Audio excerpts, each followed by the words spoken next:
Hello guys, आज हम पढ़ेंगे हेनरी फ्योल्स के प्रिंसिपल्स। हेनरी फ्योल के टोटल 14 प्रिंसिपल हैं, लेकिन आज हम कुछ ही पढ़ेंगे। First is division of work. Division of work में क्या करते हैं, हम काम को सेग्रीगेट कर देते हैं वर्कफोर्स में अमंगस्ट वर्कर, यानी काम को अलग अलग वर्कर्स को बांट देते हैं। जिससे क्या होता है, जैसे ये हमारा पूरा वर्क है एक, ठीक है गाइस, तो हमने इस वर्क को अलग अलग लोगों को बांट दिया है। ये हमारा पूरा काम है, तो हमने इस काम को क्या किया, अलग अलग लोगों को बांट दिया, ए को, एक बी को और एक सी को। ठीक है, ये हमारा पूरा वर्क है। ठीक है, तो इससे क्या होगा, हमारी प्रोडक्टिविटी इंक्रीज होगी, क्योंकि ए काम अलग करेगा और बी अलग करेगा और सी अलग करेगा, और एक ही काम को ही बार बार करेंगे, इन्हें काम कम करना पड़ेगा, तो प्रोडक्टिविटी इंक्रीज होगी, एफिशिएंसी भी इंक्रीज होगी, क्योंकि एक ही काम को ये बार बार करेंगे, और एक्यूरेसी भी इंक्रीज होगी, क्योंकि बार बार करने से बंदा एफिशिएंट हो जाएगा, तो वो एक्यूरेट करेगा काम को, और उनकी स्पीड भी बढ़ेगी एक जैसे काम को बार बार करने में। तो इसीलिए क्या बोलता है हेनरी फ्योल, सबसे पहले बोलता है कि काम को बांट दो। ये नहीं कि एक ही काम मतलब एक ही काम या अलग अलग काम एक ही वर्कर को हमने दे दिया, ऐसा नहीं करना है। अब देखिए गाइस, नेक्स्ट होता है अथॉरिटी एंड रिस्पॉन्सिबिलिटीज।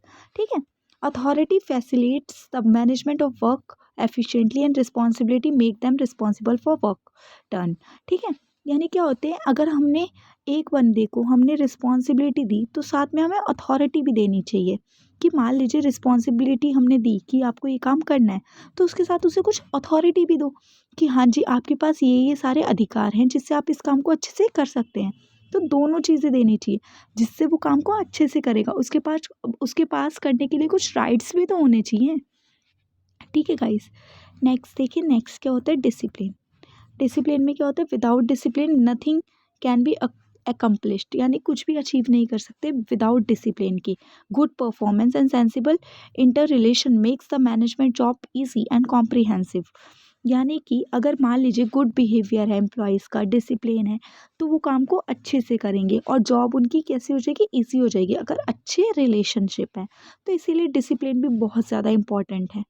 ठीक है गाइस, अब देखिए नेक्स्ट होता है unity of command. Unity of command का मतलब है employee should have only one boss. ठीक है, फॉलो हिज कमांड, यानी ये हमारा एक एम्प्लॉय है। ठीक है, तो ये हमारा है एम्प्लॉय। ठीक है गाइस, तो इसका जो बॉस है ना, बॉस, ये भी सिर्फ एक होना चाहिए। ये नहीं, अगर मान लीजिए इसका एक और एम्प्लॉय, ये एम्प्लॉय है एक ही, ठीक है, और इसके बॉस बहुत सारे हैं, एक ये बॉस है और उसका ये दूसरा बी बॉस है, तो इस वाले एम्प्लॉयज़ को समझ नहीं आएगा कि ये इसका काम करे या इसका काम करे। लेकिन ये वाला जो एम्प्लॉय है, इसका सिर्फ एक ही बॉस है, तो ये काम को अच्छे से कर पाएगा। ठीक है गाइस, इसमें हमने क्या समझाया कि एक एम्प्लॉय का सिर्फ एक ही बॉस होना चाहिए, जिससे और वो उसी की कमांड को पूरा करे। जिससे क्या होगा, मोर देन वन बॉय, अगर मान लीजिए मोर देन वन बॉस होंगे उसके, तो कॉन्फ्लिक्ट्स होगा इंटरेस्ट में, और कन्फ्यूजन भी क्रिएट होगी। जैसे कि मैंने बताया ना कि एम्प्लॉय बेचारा एक ही है और इसके बॉस कितने हैं, दो हैं, तो अब इसे नहीं पता, ये बोल रहा है कि मेरा काम करो, और ये वाला बॉस बी बोल रहा है कि मेरा काम करो, तो इसे समझ नहीं आएगा कि मैं किसका काम करूँ। ठीक है गाइस, नेक्स्ट होता है unity of direction. Unity of direction में क्या होता है, whoever is engaged in same activity should have unified goal, यानी कि सेम एक्टिविटी के लिए सेम गोल होना चाहिए, यानी कि company should have one goal and motive which will make the work easier and achieve the set goal.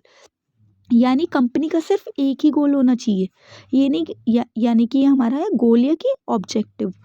Company का कितना होना चाहिए, एक ही गोल होना चाहिए, ओनली वन गोल, ना कि बहुत सारे गोल कि वो अचीव ही ना कर पाए। सिर्फ यूनिफाइड गोल होना चाहिए एक एक्टिविटी के लिए, कि ये हमने एक्टिविटी की जिससे ये हमारा गोल पूरा होगा, और ये वाली एक्टिविटी करेंगे इससे हमारा ये वाला गोल कंप्लीट होगा। ठीक है गाइस, तो ये होना चाहिए। नेक्स्ट है सबऑर्डिनेशन ऑफ इंडिविजुअल इंटरेस्ट, यानी कि ये इंडिकेट करता है company should work unitedly towards the interest of company rather than personal interest, यानी ये कंपनी है पूरी। ठीक है गाइस, ये पूरी कंपनी है, तो इसे किसके लिए वर्क करना चाहिए, सारे मतलब ऑर्गेनाइजेशन के लिए, ये पूरा ऑर्गेनाइजेशन है, तो इसके लिए वर्क करना चाहिए, ना कि एक एक पर्सनल बंदे के लिए। ये एक पर्सन है, तो इसके लिए कंपनी को काम नहीं करना है, कंपनी को काम क्या करना है, पूरे ऑर्गेनाइजेशन के लिए काम करना है, ठीक है गाइस। नेक्स्ट देखिए रेम्यूनरेशन।